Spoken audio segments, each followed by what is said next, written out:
My MIL invited my husband, kids, and me on a family trip. But at the airport, she gave me an outrageous ultimatum.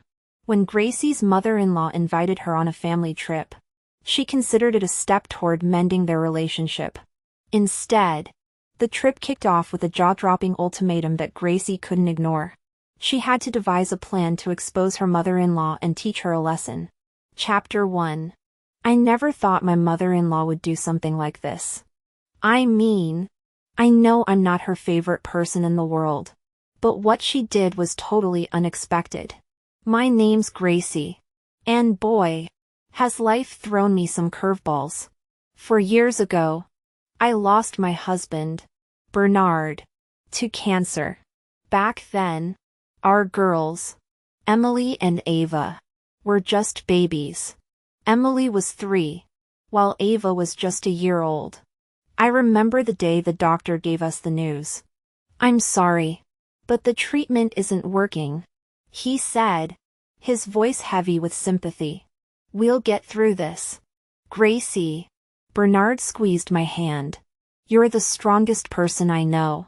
But when he passed, I felt anything but strong. I was lost, broken, and terrified of facing life without him. "Mom, how am I supposed to do this?" I sobbed to my mother one night. She hugged me tight and said, "One day at a time, honey. We'll get through this together." And we did. My mom became my rock, helping me raise the girls while I dealt with the crushing grief. It wasn't easy, but I had to stay strong for my little ones. I threw myself into being both mom and dad, working hard to keep our little family afloat. Now, Emily's 7 and Ava's 5. They've grown into these amazing little humans with such distinct personalities. Emily's our bookworm, always lost in a story, while Ava's our social butterfly, never missing a chance to interact with others. Life was finally starting to feel normal again. I landed a great job at a well-known firm, and that's where I met Jack 2 years ago. We clicked instantly. "You know," he said one day over coffee, "I've never met anyone quite like you, Gracie." Is that a good thing or a bad thing? Definitely good. He grinned. "You're the strongest woman I've ever seen." When he proposed, I was over the moon but hesitant. My girls came first. Always. And I had to know their opinions before saying yes to him. So, I introduced them to Jack. I invited him to spend a day with us at our place. "Mom," Emily said after he left, "can Jack come over again? He's really fun." "Yeah," Ava nodded. "He promised to teach me how to ride a bike without training wheels." Seeing their excited faces, I knew I had their approval. Jack and I tied the knot a few months later, and for a while, everything seemed perfect. But then there was Julia, my mother-in-law. From day one, it was clear she didn't like me or the girls. She's always had this thing against single moms, and she made it painfully obvious that she didn't consider my daughters a part of the family. "They're not related to me by blood," she'd say with a sniff. "I don't see why I should treat them like grandchildren." I tried to keep my cool. "Julia, they're Jack's stepdaughters now. They're part of this family whether you like it or not." She'd just roll her eyes and change the subject. After a while, I started keeping my distance. It was easier that way. One day, while we were having dinner at their place, Julia made a particularly nasty comment. "You know, Gracie," she said, her voice dripping with fake sweetness, "it's so charitable of Jack to take on another man's children. Not many would be so understanding." "Excuse me?" I squinted my eyes. I could feel my cheeks burning with embarrassment and anger. What sort of a woman would say that to her son's wife? Jack intervened before I could say more. "Mom, that's enough. I love Gracie and the girls. They're my family now, and I won't have you talking about them like that." Julia huffed but dropped the subject. From then on, I made sure to limit our interactions with her. It wasn't worth the stress. So, when Julia announced she was organizing a big family trip, I was cautiously optimistic. She even asked for my girls' details to book their tickets. At that point, I thought maybe she was finally coming around. But no, I was wrong. The day of the trip arrived, and we all met at the airport. Jack's sister and her family were there too. Everything seemed fine until we headed to the check-in counter. That's when Julia leaned in close and dropped a bombshell. "Give me $600 right now, or I'll tell the airline I lost your little rascal's tickets," she hissed. "This is a family trip, and they are not." I couldn't believe my ears. "What?" I gasped. $600 or the girls won't go." I was stunned. My first instinct was to grab my girls and leave, but I knew that wouldn't solve anything. Instead, I handed over the money and let her think she'd won.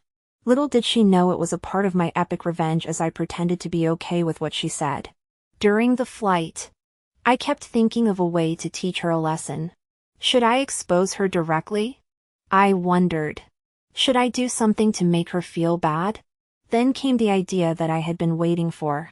I immediately understood what I had to do to teach Julia a lesson. Soon, we arrived at our destination and checked into the hotel. It was a gorgeous resort with all the amenities you could dream of. That evening, Julia announced she'd arranged a special family dinner. The meal started pleasantly enough. We were all seated at a long table. The food was incredible, and even the girls were having a great time. Midway through, Julia stood up and tapped her glass. "I just want to say how happy I am that we could all come together for this special family trip," she began, her smile sickly sweet. "But I think it's important to recognize who really belongs in this family." She paused, looking directly at me. "And who doesn't?" The table fell silent. Jack gave me a worried look, but I just smiled. This was my moment. "You're absolutely right, Julia," I said, standing up.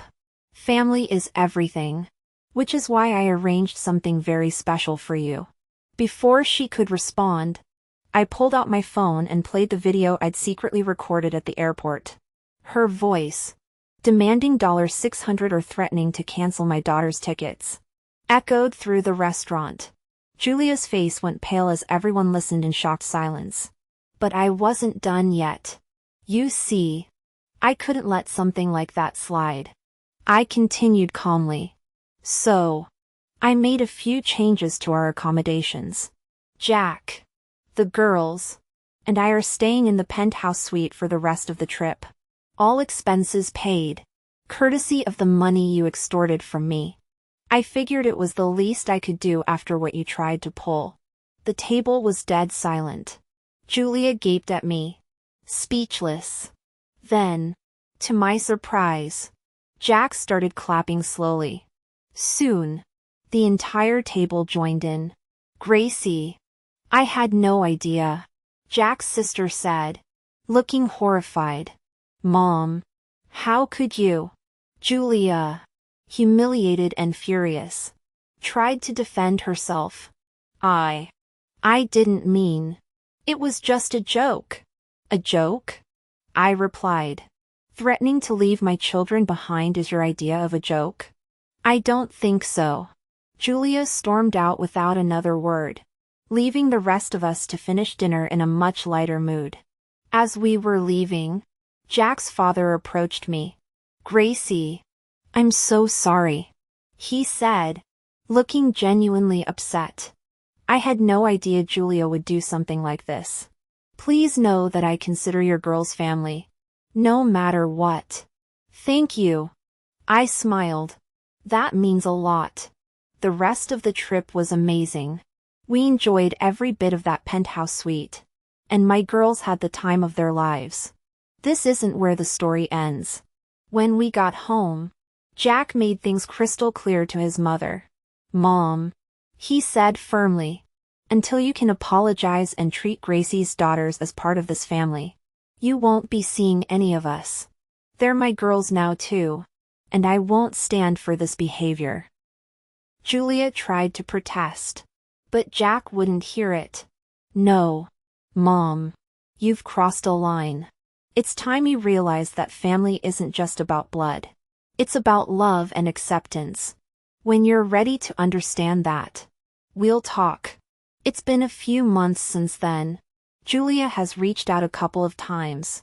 But her apologies still sound hollow. We're taking it slow, letting her prove through actions that she's truly changed. As for us, we're closer than ever.